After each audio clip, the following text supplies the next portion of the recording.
started us off with. Are we going to see more of this no farm top lane style? Are we going to see more of these crazy flex picks? Jace being moved to jungle, Aatrox being moved to jungle. Jace is actually the ban. Jace taken off the table. Means FlyQuest now has plenty of those S-tier picks to choose from. Hovering over the Gangplank seems very unlikely. So yeah, the Urgot, not surprised at all to see that one. Yep, and usually you do get the trade when Urgot does go over. But we did see last game, obviously, both ended up on one side. This game, it is going to be the Aatrox flex, going to be going to Impact for Jensen. We have seen it come out for TL already this season. It was played by Jensen in that game. And not Afro move. I was thinking Afro move from last game because he's the one who picked the Alistar last game. The cows don't move. There's association, I get it.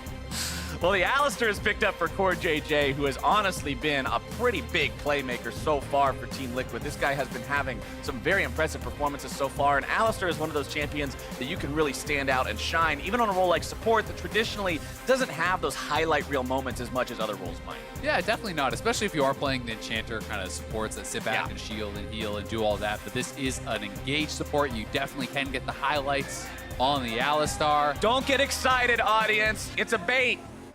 Or is it? It's a bait.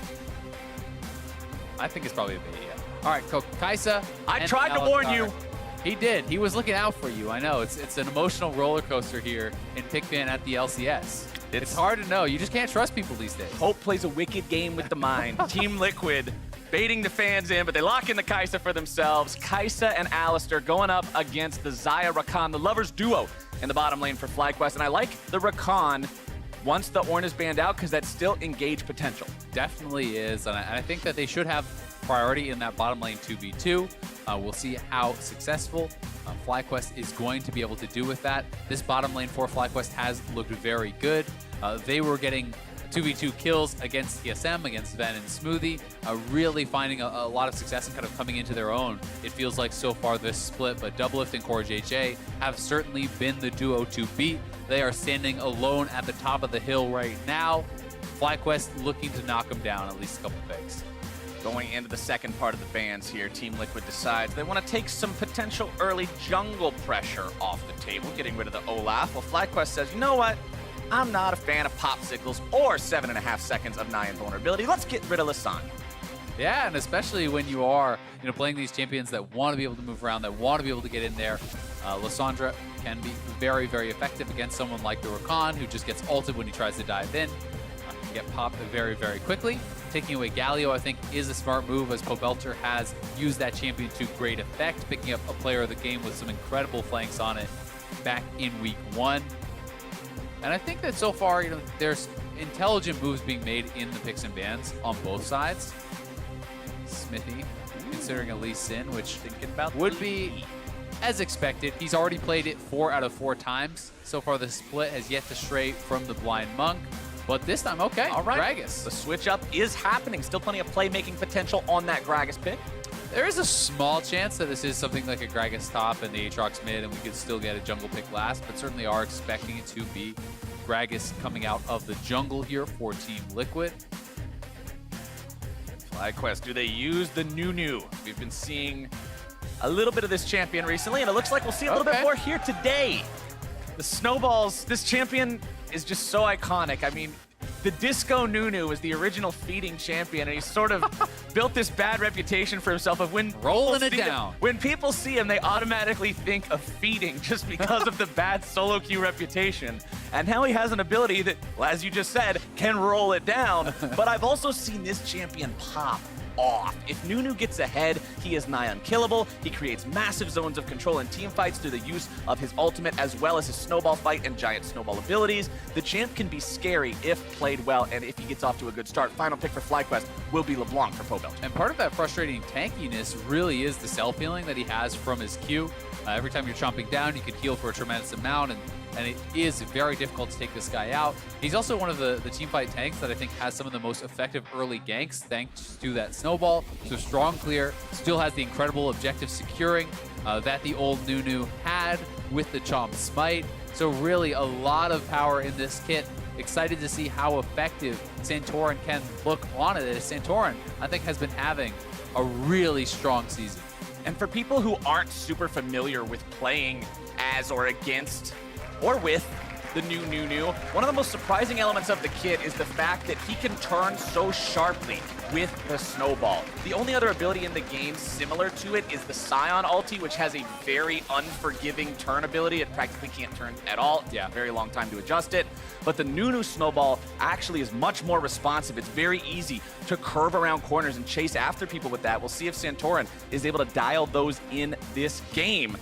Remember, Team Liquid, the only team to make it out of the first 2 weeks undefeated. FlyQuest, the only team to suffer a single loss. If they take Liquid down here, they will be tied for possession of first place. But if Liquid wins this one, then that means they are at least 2 games away from any competitor. Pobelter, you know he wants to beat his old team. You know he wants to prove that they made a mistake, but he is going to be in tough against Jensen, who has been crushing it this year and also got counterpick. And he's facing Jensen on the Syndra, who has 29 plays and a nearly 80% win rate in competitive on the champion. He got counterpick, chose the matchup, but if Pobelter could make it work regardless, that is definitely a statement. Looking at the map here as we start off, pings coming out from both sides, line of scrimmage being drawn, fans in the audience getting their cheer on, as we'll see which one of these two teams can ultimately emerge victorious. Infernal Drake will be the first neutral objective on the map this game, which means it could be bloodier than otherwise expected. I know I love to see that. We'll see which one of the junglers decides to focus towards that, if any, as both of these guys do have some solid early ganking potential. And if I had to take a guess, it's going to be the Nunu, right? Nunu can very easily solo out that dragon as level 1. Doublelifting a lot of damage already. Doublelift down to about 300 HP. Pobelter doesn't want to get anywhere closer to that. He realizes there's no real kill potential. Yeah, and that is actually so late that he's not going to have time to recall. So they're going to try to continually zone him out. This is Doublelift starting lane without a potion, and he's going to be, even after that potion heals him up, still not full health. So that is a significant advantage when you already have a losing lane. Being down that potion should allow FlyQuest 2v2 to really take control there, because any poke is going to stick that much longer. And as you said in Champion Select, Turtle and JayJ are a bottom lane that's been playing together for a while now, and they've found solo kills, or should I say 2v2 kills, against prominent other bot lanes, against Sven and Xmithie, against these names that people know and recognize as talented bottom laners. They're able to stand and just go blow for blow with them. Exactly, and you called out the Infernal Dragon. Nunu's great at soloing that out. Bot lane pressure allows you to get access to that dragon that much more easily, so things starting off on the right foot, certainly for FlyQuest, but so the very, very early stages, they are clearly small edges. This game going to seem a little bit more normal than what we saw last time around. You don't have any super unconventional jungle picks. You don't have any crazy no farm top lane strategy. Very, very standard stuff in the top lane. The biggest surprise pick, I guess you would say, would be the Nunu, which isn't that much of a surprise. We had already seen it played earlier this season in the LCS. Didn't have a great effect at that point, but like I say, maybe Santorin's got this figured out. And it's also a pick that has one of the highest win rates, if not the highest win rate in solo queue. That in combination with the fact that the jungle XP changes came through, Nunu is a champion that is less reliant on levels than many others. So, a lot of things kind of working to push Nunu, I think, to the forefront. And a lot of competitive junglers really do believe that it's working to push tanks in general to the forefront in the jungle role. Right. Because they simply function better with less experience and with less gold. Less experience, lower economy.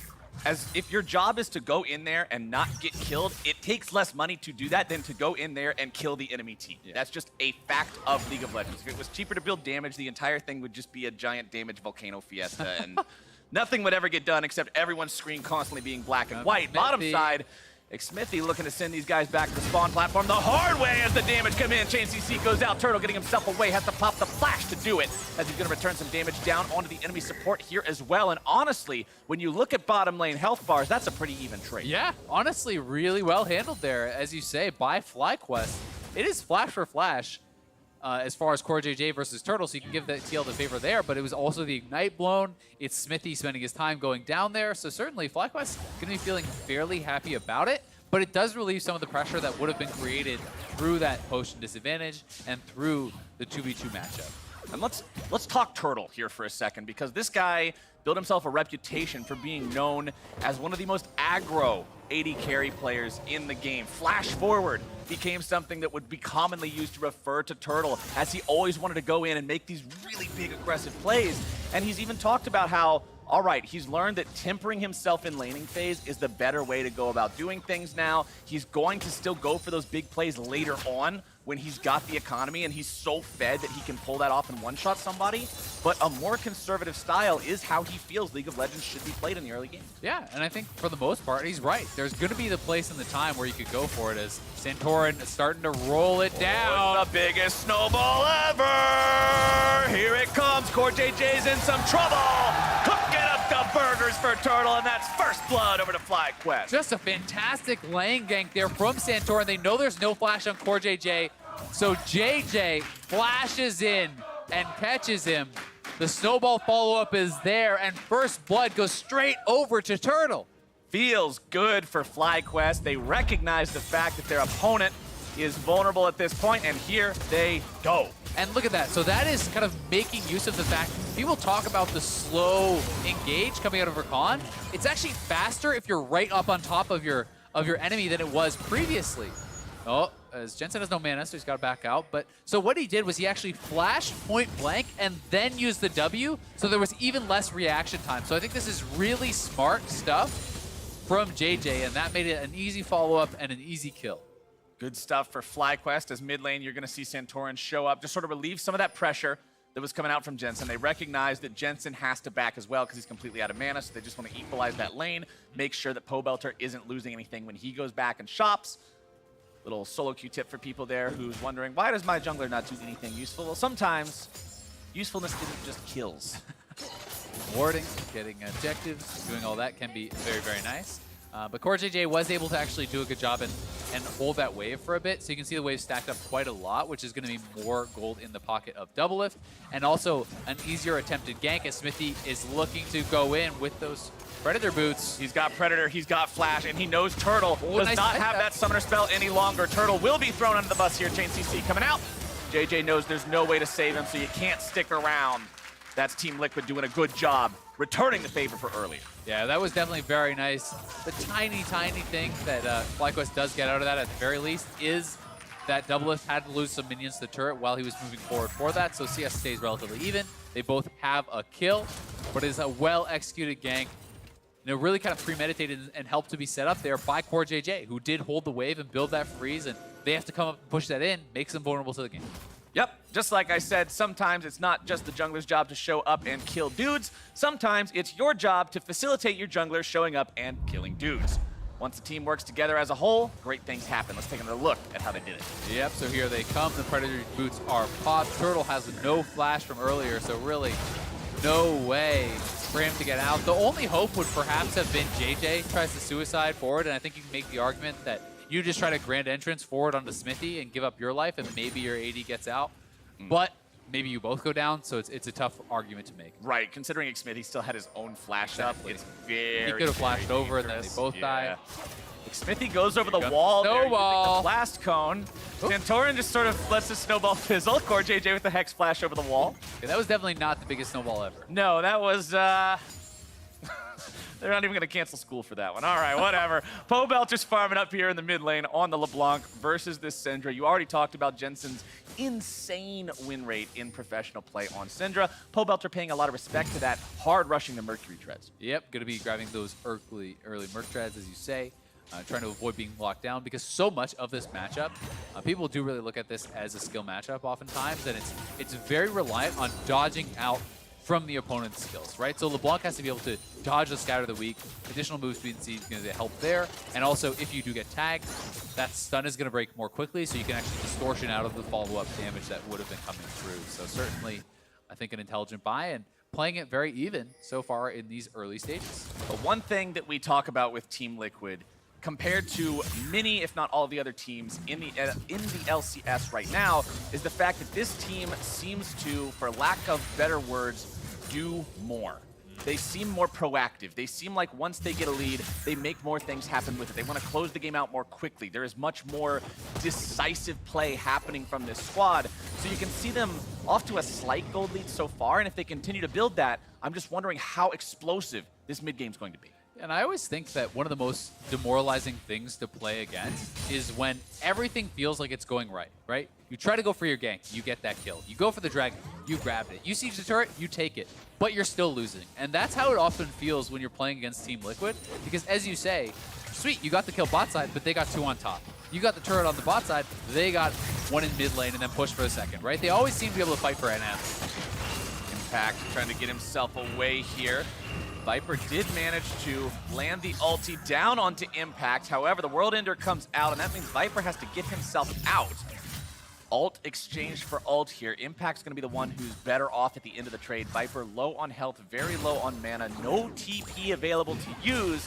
Means this lane is going to be rather uncomfortable for him, already down almost 20 CS. Yeah, really good job here by Impact, who was someone who is often criticized for his carry play, for his laning phase. You know, he's known as being such a fantastic team player, team fighter, plays the map incredibly well, and showing that he can dominate in lane as well. Xmithie and CoreJJ clearing out some vision here from the river. 10 minutes into the game, this first Infernal Drake, I already commented on how this will probably be important. Team Liquid wants to make sure that FlyQuest is blind to it, if at all possible. And I think TL should be forcing this, right? You have TP advantage on the top side, so they're going to have the extra man joining the play. Bring them on down. If they actually do start this up. So we'll see if they do pull the trigger. They're going to want to try to push out these waves very likely first. But you can see Xmithie and Jensen moving down towards that bottom side, potentially going for the dragon. And let's go ahead and check in with what we talked about at the very start of this game when we saw Doublelift lose a bunch of his health early on, walk into lane in what, as you said, a losing lane matchup with no potion and an injured health bar. The man's currently 20 CS up with identical items to his counterpart. He is doing just fine. Team Liquid had a wonderful recovery there in bottom lane, and now they've got that free. And it's well played by Doublelift, but also credit to Xmithie, right? He got the early gank that forced the flash out of Turtle. They came back down again, killed them when they were pushed up under the turret. So they've done a really good job of facilitating Doublelift, putting him in a place where FlyQuest can't play as aggressive when they're down a flash, and where they are being punished anytime they do push up. So this is just a team play that led to that advantage for one person. A lot of damage coming down onto Pobelter there. You can see Jensen using both the Ignite and the ulti. Takes Pobe very low. CoreJJ making the roam now. I was about to say, I'm waiting to see when he decides to roam, because he did go for the very early Moby Boots as opposed to something that would actually help him more in lane, like the refillable potion plus evolve support item that you see on JayJ. So CoreJJ wants to get these roams down. Where do they come in, though? Yeah, that was actually a really nice little thing. Even just him roaming up there, yes, he didn't get a kill or anything like that, but he did stop the recall from Pobelter, because Pobelter is very low and he knows that Flash Ignite is on Alistar, so if you get comboed there, you likely die. So he had to actually stop his recall, go back, which is going to delay him a bit more, and then he's going to miss out on that last wave of minions that could have crashed.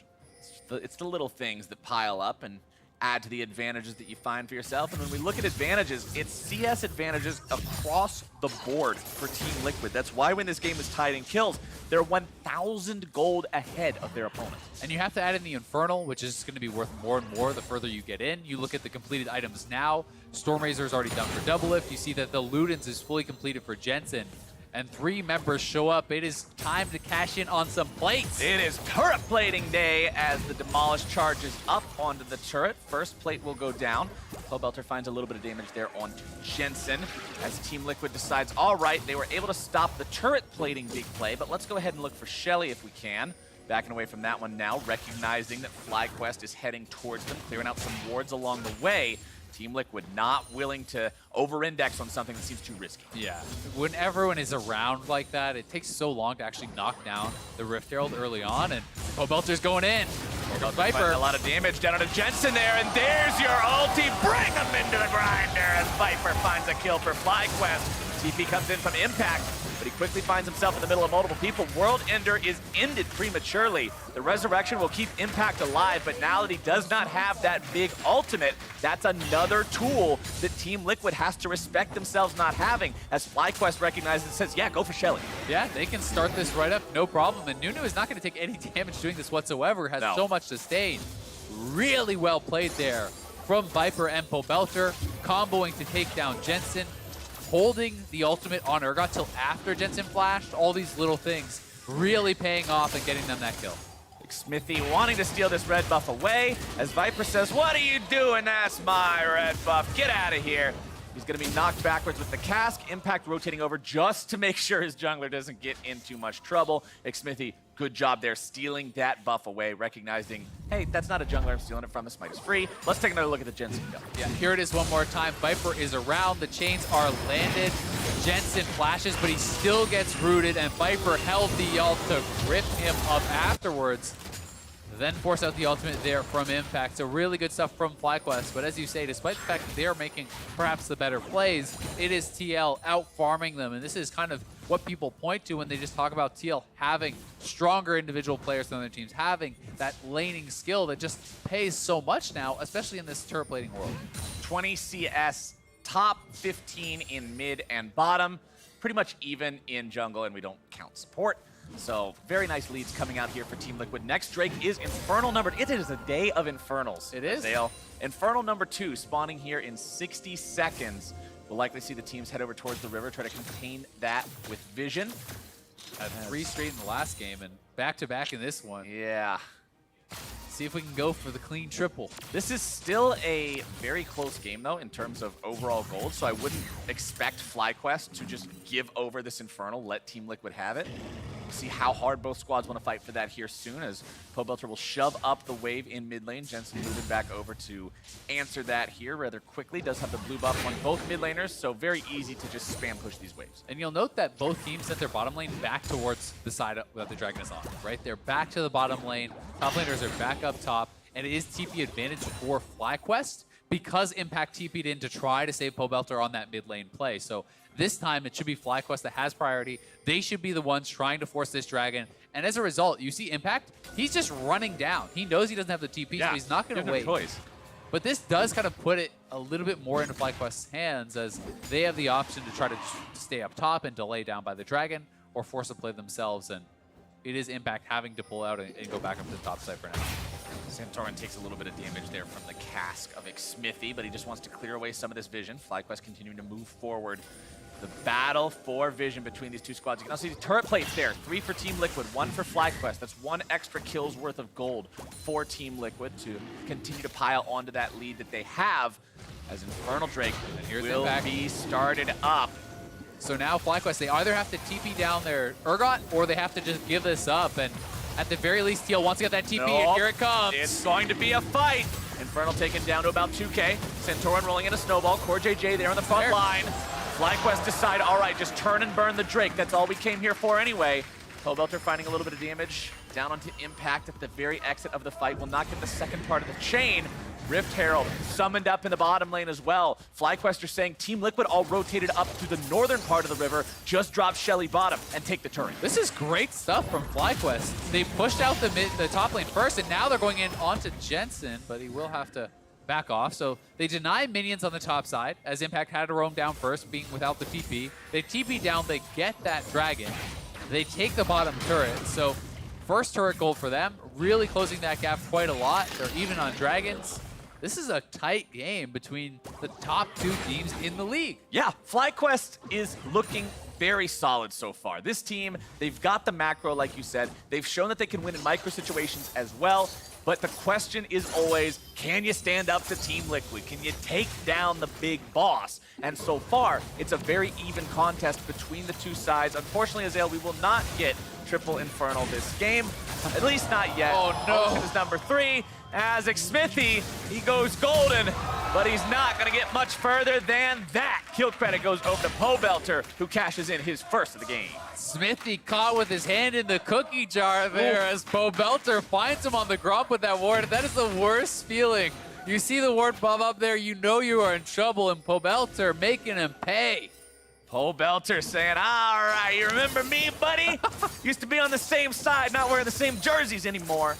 As FlyQuest now has control over the map for the next 4, 3, 2 seconds or so, and they're going to use that opportunity to put a few bodies in the mid lane, put some damage onto this turret. Plates are gone, so you're not getting any extra money for it, but a nice 3-man stun comes out from Jensen, taking the FlyQuest support very low. Yeah, drops the ultimate, and JayJ gonna have to head back to base after that one. Jensen sitting on a lot of early CDR here as well. Already gonna be pretty much capped out, with the 30 an item, 10 for runes, so can be pretty liberal with the usage of that ultimate and looking to play it fairly aggressively. Take another look here at what happened topside as Pobelter finds Xmithie. Yeah, the only redeeming factor there for Xmithie is he did get the crop. So you can call worth on that one, but Pobelter is going to walk away with the kill. Really nicely done from him. And he got the stopwatch out, so you're going to feel so good about finding that kill. Oh yeah, when you manage to take away that item that can have such a huge impact later on in a fight just for free, it's a double win for Pobelter. FlyQuest still down about 1,000 gold here. Jensen still doing a great job farming up here in mid lane. Has that Luden's Echo, has Sorcerer Shoes, Fiendish Codex also there. Means with blue buff, he's at 40% CDR. Yep, and the runes as well, right? So he's already capped out there. Going to be looking pretty nice. And we can see across the board, though, these two teams very even. Viper certainly going to be going towards more of that tanky role, likely working towards. Speaking of roll, Gage. Nope. Righteous Score. Not roll it any further. Unlucky. I think this is smart from Santorin. He's going second item Stoneblade as, again, another fight topside. It's not a fight so much as a beating. Pobelter finding a lot of Jensen's health bar there. Jensen dropping the Ignite in return just to try to scare POB away. Pobelter doesn't seem too afraid just yet. You can see multiple members of Team Liquid also hanging around on this top side of the map. The only man on the bottom half is Impact, as Turtle and JayJ will just continue pushing up here in the mid lane. Doublelift, the man to answer. Farming up these minions, clearing out the waves, protecting that tier 1 turret. Both teams seem pretty content playing this one rather slowly right now, just farming up for later. Still only about 1,000 gold between them. Yeah, when you enter into that kind of game, you have to be extremely confident in your team fight, right? You're kind of handshaking on the idea that one team fight can decide the game. When you're getting post 20 minutes, Baron is going to be on the table. A big team fight win can mean a lot. That being said, we have seen Pobelter looking for picks, trying to find that out of vision, so we'll see if he can be a game changer there for FlyQuest and really make something happen for the team. He'll stay in the side lane versus Jensen. He's honestly exact same farm as Jensen too, so really matching up against this player and this champion that we talked about so highly earlier, and that's a statement in itself, because remember, Team Liquid is the team where Pobelter was on this squad and was often put on more of a supportive role, playing things like the Malzahar, where his job wasn't to be the main carry, but rather to facilitate Doublelift as that carry. And now, on FlyQuest, he's able to play more carry champions himself, picking stuff like the LeBlanc being the cannon. As we're going to see Turtle go into the ultimate, immediately flashing back over the wall, keeping himself safe, but JayJ is taken down. Doublelift finding the first kill of the fight. Pobelter has to retreat, but in goes Viper. A massive fear on 2 people. They're able to find even more damage, and Doublelift is out.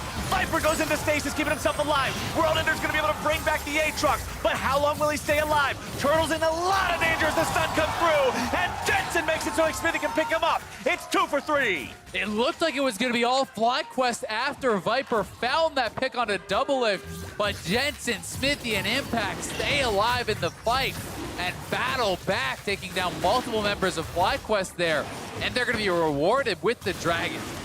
Liquid did a wonderful job of recognizing that they were not actually in a losing spot here and turning it around. And here it is one more time. The initial engage denied from CoreJJ as JayJ had the quickness up and then diving back in, charming up multiple members. But it is JayJ, the first member to drop. Then follow Viper here. He gets the ultimate onto CoreJJ there and flashes the fear right in on top of Doublelift. Then hits the fling, activating all sides of the passive, bursts down that 80 carry. It is a 4v3 at this point, but TL knows we have the Resurrect, we have the health bars, and they look for the turn. Knock up into Scatter the Weak, into Body Slam. Turtle CC'd 100-0, and that meant TL would get the Dragon. Clean execution from Liquid rewards them with their second elemental Drake of the game, puts them 2,000 gold ahead of their opponents, and just shows why this team is so scary to fans and teams alike. Yeah, they are looking very good, but FlyQuest playing them pretty darn even, and that was a huge play from Viper. But you look over at Doublelift, and he has the Rage Blade now. He's sitting on that item. He's going to become so incredibly powerful in these team fights, working towards that third item, but Pobelter trying to come around the side. Team Liquid, they're already ahead of Zale, and they're building the lead even further, picking up these structures. That is the third and final link in the outer turret chain. Taken down on the side of FlyQuest means Team Liquid is now more comfortable pushing up into enemy territory, sitting down these wards, gaining more control over the map. and trying to choke FlyQuest out. Biggest snowball ever comes in, rolls it towards CoreJJ, swing and a miss on that one, as FlyQuest has to ponder what their next move could be here. It seems even when they find fights that look good, Liquid is still just a step ahead. Yeah, and it was TL that was trying to start that fight, and FlyQuest had a good response, but definitely, I mean, it's something you're going to have to be worried about is how you close out that game. So you always have to think about is that will reset, but Turtle still grabs the last hit. So Good there from Turtle. Not much of a loss there. You can see Santorin, though, a lot of these snowballs mid lane are not really intended to get a kill. It's just to help push out the wave. And then once he pushes out the wave, he gets access to the river. He tries to go over to the river to establish vision control. So that is kind of the strategy that they're using right now. And we'll see if they can continue using that to great effect, because especially when Turtle hits 3 items sitting on that IE, someone like Nunu +1 can definitely take down the Baron. Oh, This guy really shreds through the Baron, giving the attack speed bonus to Turtle, being able to chomp through that with his Q. Makes it pretty short work. Very tanky jungle for the side of FlyQuest. Xmithie going for the more AP heavy Gragas build that we've seen in all of recent memory, really. The Runic Echoes plus the Sorcerer's Shoe, Oblivion Orb working towards the Zhonya's Hourglass in for further playmaking to dive in and still be able to keep yourself alive. Looking at the status of Summoner Spells as we could potentially go towards the next fight, only Santorin has Flash available on the side of FlyQuest. When you look at Team Liquid, it's Xmithie and critically Doublelift who have flashes available. So advantage TL when it comes to the summoner spells. Baron also alive now, remember, 25 minutes. Like you already said, it's super easy to 2-man it with a Nunu and an 80 carry. But Team Liquid is also a squad. They've got Kai'Sa. They've got Aatrox in the top lane. This can drop very quickly to them as well. Yeah, those Rageblade marksmen just absolutely blast through the Baron. Kai'Sa in particular really, really strong at taking it down. But FlyQuest trying to force here around this mid lane, and it looks like their efforts will be rewarded. They should be able to crack this turret, but TL, X-Flash getting channeled. Xmithie wants to go over the wall, not going to do it. FlyQuest a little bit too quick to take that one down. Means Team Liquid can't respond in time. FlyQuest shrinking that gold lead back down a little bit further as Impact just pretty much stays posted up here in the bottom lane. He's got TP on the Aatrox. That means he can always get into the fights if he needs to. Unless TL just gets completely jumped on and instantly exploded, he can join. And this is one of the reasons that TL is so good at establishing gold leads, maintaining gold leads. Yes, they give up the mid lane turret, but FlyQuest has to give up the bot lane CS to do that. Impact takes away the Krugs there, which is a lot of gold out of the hands of Santorin there also. So trying to just squeeze out these small advantages as often as you can and really optimize the amount of gold that you are getting. 3 items now for the Kai'Sa though, and that kind of smells like team fight time. As the Hurricane comes in, that is really the power spike that most people target, as when Kai'Sa really starts to turn on and become such a dominant force in these team fights. Well, good thing for Team Liquid, there's something spawning on the map that might force a team fight. We got another Elemental Drake showing up. Of course, this time, it's Garage Sale. We've got Infernals, we've got Oceans, throw some Clouds in there, some other stuff we found in the attic, it'll be fine. Not piling up any of those huge bonuses, but remember the way Elemental Drakes work. Now, the first one is weighted more heavily than the others, so it will be nice to get that bonus on the board, unless FlyQuest has something to say about it. But right now, it looks like Doublelift is going to be left to his own devices to solo that one down. Yeah, this is actually really smart from TL, because FlyQuest was trying to bait that they were going over on the Baron, so TL keeps 4 members around the pit, and only sends Doublelift down to solo out the Dragon, so not giving up full control around the pit. They do have to get some vision back here, though. FlyQuest is laying in wait, but honestly, unless JayJ can really find a critical target, I don't think it's worth engaging. And you pretty much have to get Doublelift or Jensen. Those are your only real options at this point. And both have Flash, so it's very difficult to make that happen because, as you mentioned, the Rakan nerfs mean that the maximum range Rakan engage is the one that is nerfed. It's the one that feels significantly slower. And a player like Jensen, a player like Doublelift will be able to reaction Flash away from that now.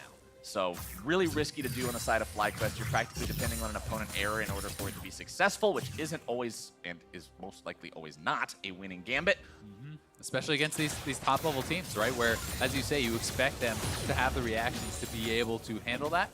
That being said, if it is out of vision, that gets a lot tougher to be able to react to, and you cannot see it coming. Let's talk vision, though. Look at the bottom part of the map. You've got red wards showing up throughout the jungle of FlyQuest, a couple of those being cleared out by Viper down there, but Impact now getting himself into another 1v1 up against the FlyQuest top laner, finds some good damage, then backing away so he doesn't eat the machine gun bullets. And that's to establish this vision control so that Impact can push. One of the best ways you can help your split pusher is simply by warding for him, so he knows how aggressive he can be. Anytime the jungler is on that quadrant, he will back off.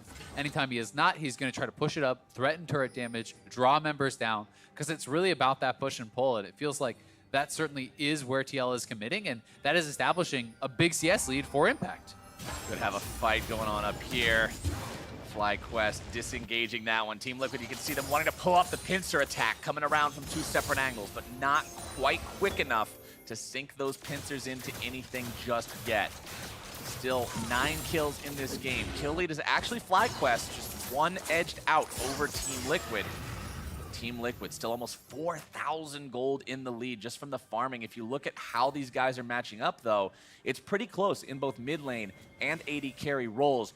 Massive difference in the top laners. Impact up 70 CS over his opponent. And that really is because constantly Viper is being called to his team. We need you for this. We need you to engage. We need you to check for vision, right? You know, they don't have a lot of tanky members on their team. A lot of people like Mfashek. It's just really Nunu and Urgot. So oftentimes they're pulling him up there to try to get these other jobs done, where Impact is constantly pushing in, farming the Krugs on respawn over and over and over, and establishing a consistent gold lead. So as long as TL can continue this sort of method, you're getting Impact guaranteed leads, right? Farm is the easiest way to get a consistent advantage, as long as the rest of your team does not get engaged on.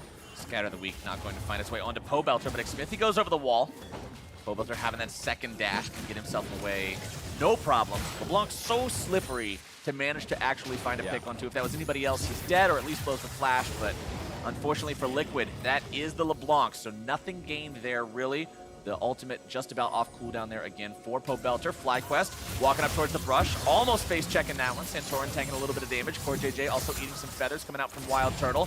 Pobelter approaching from the side. Xmithie also wants to come around and make the flank. This is where Team Liquid decides it is time to go. Xmithie with the flash into the body slam into a couple of different people. FlyQuest getting themselves away for now. Chain comes out, finds its way onto one enemy target as JayJ's got the initiation onto multiple people here now as well. Jensen grabbing the kill onto JayJ to start things off once again. A double kill now over onto Pobelter. Team Liquid makes it 2-0. Nicely done there by TL. Strong team fighting for them, despite the fact that Pobelter actually was able to avoid both the combo from CoreJJ as well as the barrel follow-up from Xmithie. There's not enough left in the tank for FlyQuest to actually take that fight, and now they're in this rough situation where they don't have vision around the bear, and they have to slowly make their way there. They don't want to give it up, but it's just being burned down. Biggest snowball just used to get Santorin closer to the pit. No flash on him. Baron down to 5,000 HP. If you kill Santorin, you're not in any danger any longer, and Doublelift's going to make sure he grabs the kill credit. Turtle's going to explode right after, as Jensen will put the final nails in the coffin too, taking Viper low enough for Doublelift to grab the kill, and Team Liquid mops up the rest of FlyQuest. They'll take the Baron, and what was such a close-looking game before now looks wide open. Yeah, and you could see Turtle there, head in hands in the player cam, really knowing that was the fight that they couldn't give up. The distortion was used by Pobelter. Body slam flash catches too. They both are able to avoid the CoreJJ combo and everything else, but Santorin is already pretty much out of the fight. JayJ gets a pretty nice engage, but when your tank is this low this early, there's not a lot of zoning coming through. Pobelter tries to go back in, look for a play, but he does get burst down. Jensen barely surviving. Last tick of the Ignite. Not quite enough to take him down. And then Santorin, no flash. There's no real chance for him to get in, barring a massive TL mistake. So they turn on him, and then a beautiful Q flash from Impact catches Turtle, knocks him down, and Viper gets mopped up as well. They get the delayed ace. They get the Baron, and they are in full control now. 4,100 damage to champions from Jensen in the last fight. Turtle putting up a very impressive 4,600, even though his team lost the fight, but it just was not enough. And now comes into play what I was talking about earlier. Team Liquid is a team that gets things done. When this team has Baron, I expect them to end a game with it based on their performances so far. And now we'll see if they can use this next 2 minutes with that power play that's already at 3,600 gold to knock out that next. And you can see this three-man squad here. They're trying to catch someone who strays too far away from the rest of the team, and they are looking. Pobelter, again, not the target that you can typically set those kinds of things up on. However, the scatter of the week, throwing Santorin away. The turret is just brute force down. That's that decisiveness I'm talking about. That's the call. Bring this thing down, get the inhibitor, easy pickup for Team Liquid. They'll allow that minion wave to continue to push itself. They'll rotate towards the bottom lane. Impact's work in bottom has been setting this up the entire time. The wave is always primed and ready. Yeah, and that was just such a nice play from TL. You have this kind of rotating three-man squad who's waiting in between to see where a vulnerability pops up. Pobelter shows up mid lane, so Xmithie just zones him out, and they run up and knock down that turret. And then on the top side, they already had the wave pushing. Come collect that, knocking down this turret as well. This is a really well-timed Baron power play. Really well-timed push on both sides. This wave is going to be crashing around a similar time as you see Impact has the bot lane being pushed in, and Xmithie is escorting in those mid lane minions. So pressure coming in on all sides. Nice stun onto Pobelter, who gets himself away. Team Liquid now 4-man strong, continuing to push onto this turret. It's only got about a third of the HP left. That cannon minion will just continue plinking away at it. Plunk. Oh no, he turned around, he got distracted. What are you doing? Plink. Plonk. All right, it's taken down. Blue turret destroyed. Thanks to Doublelift and the rest of Team Liquid and the MVP cannon minion. They'll take down inhibitor number 2, and number 3 is all that remains as Impact will casually dash over the wall as Team Liquid says, hey, we don't have to go for that one. There's these two. Don't forget about those. As this could be the final fight. Santorin has to go into the stasis here. Immediately going to be taken rather low. Into the back goes JayJ, but once again, he's not going to find a whole lot before he has to get away. Shutdown credit. Over to WildTurtle, finding the kill onto Jensen. Looking to find even more now. Goes up into the Feather Storm. Not quite able to find anything else. Xmithie taken low, but not taken down. FlyQuest barely getting the remaining members away. And Team Liquid says second cannot hold a candle to first. And they will retain their leadership of the LCS. 5-0 was close for most of the game, but